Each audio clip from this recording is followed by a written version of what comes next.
नमस्कार मित्रांनो, DMER Maharashtra academy YouTube चॅनलमध्ये तुमचं स्वागत आहे. आज आपण महाराष्ट्राच्या सार्वजनिक आरोग्य भरतीबद्दल एक जबरदस्त आणि खूप महत्त्वाचा अपडेट पाहणार आहोत. तब्बल 13,000पेक्षा जास्त नोकऱ्यांचं भवितव्य सध्या एका महत्त्वाच्या हालचालीवर अवलंबून आहे. चला तर मग या सगळ्या घडामोडीचा खोलात जाऊन आढावा घेऊया. तर सगळ्यांच्याच मनात, विशेषतः जे उमेदवार आतुरतेने वाट पाहत आहेत, त्यांच्या मनात एकच प्रश्न आहे की सरकारने जे आश्वासन दिलं होतं त्या 13,370 पदांचं नेमकं काय झालं? ही भरती प्रक्रिया कुठपर्यंत आली आहे आणि का थांबली आहे? याच प्रश्नांची उत्तरं आज आपल्याला मिळणार आहेत. बरं, हे संपूर्ण प्रकरण व्यवस्थित समजून घेण्यासाठी आपण ते 4 सोप्या भागांमध्ये विभागलं आहे. पहिल्यांदा आपण बघू की ते महत्त्वाचं पत्र काय आहे, मग रिक्त पदांचा आकडा नेमका किती मोठा आहे ते पाहू, त्यानंतर आत्तापर्यंत नक्की काय घडलंय याचा एक आढावा घेऊ आणि सगळ्यात शेवटी ही भरती प्रक्रिया इतकी महत्त्वाची का आहे हे समजून घेऊ. चला तर सुरुवात करूया त्या एका पत्रापासून, ज्यामुळे ही पूर्ण थांबलेली प्रक्रिया पुन्हा एकदा जोरदार चर्चेत आली आहे. असं म्हणायला हरकत नाही की हे पत्र या प्रकरणात एक नवी आशा घेऊन आलंय. तर झालंय असं की एका आमदारांनी या दिरंगाईवर थेट बोट ठेवलंय. त्यांनी थेट आरोग्यमंत्र्यांना एक पत्र लिहिलंय आणि ही भरती प्रक्रिया लवकरात लवकर सुरू करा अशी मागणी केली. ही एक खूपच पॉझिटिव्ह आणि महत्त्वाची घडामोड आहे, नाही का? आणि हे पत्र कोणी सामान्य व्यक्तीने नाही लिहिलंय. हे पत्र बार्शीचे आमदार ॲडव्होकेट दिलीप सोपल यांनी थेट सार्वजनिक आरोग्य मंत्र्यांना पाठवलं आहे. त्यामुळे या मागणीला एक अधिकृत वजन प्राप्त झालं आहे आणि प्रशासनावर दबाव वाढला आहे. पत्राचा विषय बघा, किती स्पष्ट आणि नेमका आहे. सार्वजनिक आरोग्य विभागातील गट क व गट ड मधील रिक्त पदे भरण्याबाबत.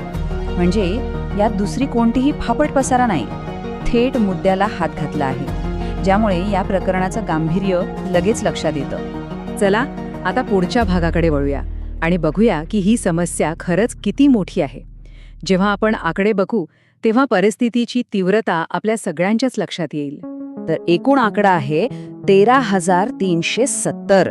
हो, तुम्ही बरोबर ऐकलं, तब्बल 13,370 पदं सध्या रिक्त आहेत. हा आकडाच सांगतो की ही भरती किती गरजेची आहे आणि या विलंबामुळे किती मोठं नुकसान होत आहे.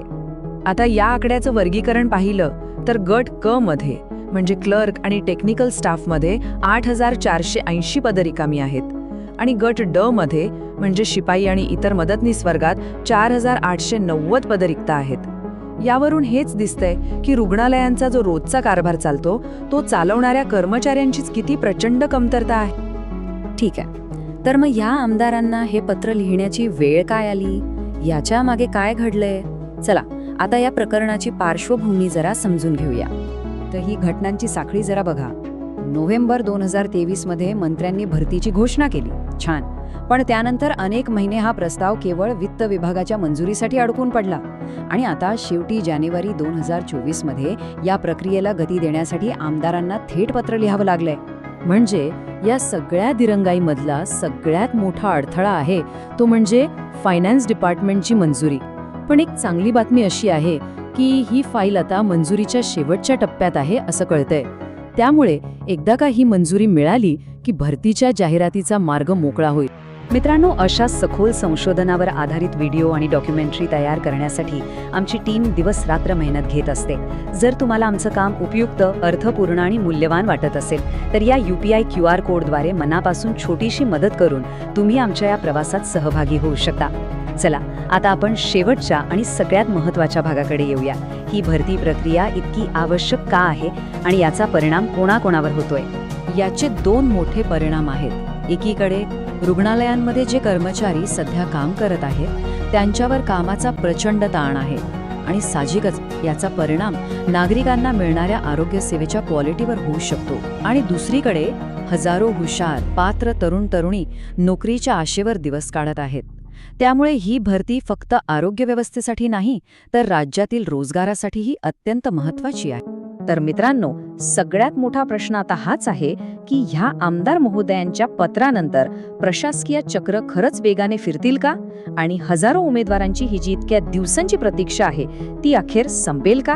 मित्रांनो, एक गोष्ट नेहमी लक्षात ठेवा, प्रयत्न आणि संयम हे यशाचे 2 मोठे आधारस्तंभ आहेत. त्यामुळे आशा सोडू नका. याचं उत्तरच महाराष्ट्राच्या आरोग्य व्यवस्थेचं आणि हजारो तरुणांचं भविष्य ठरवणार आहे. जर तुम्हाला DMER बद्दल अधिक जाणून घ्यायचं असेल तर हा व्हिडिओ नक्की पहा. आणि हो, DMER महाराष्ट्र अकॅडमीला सबस्क्राईब करायला विसरू नका.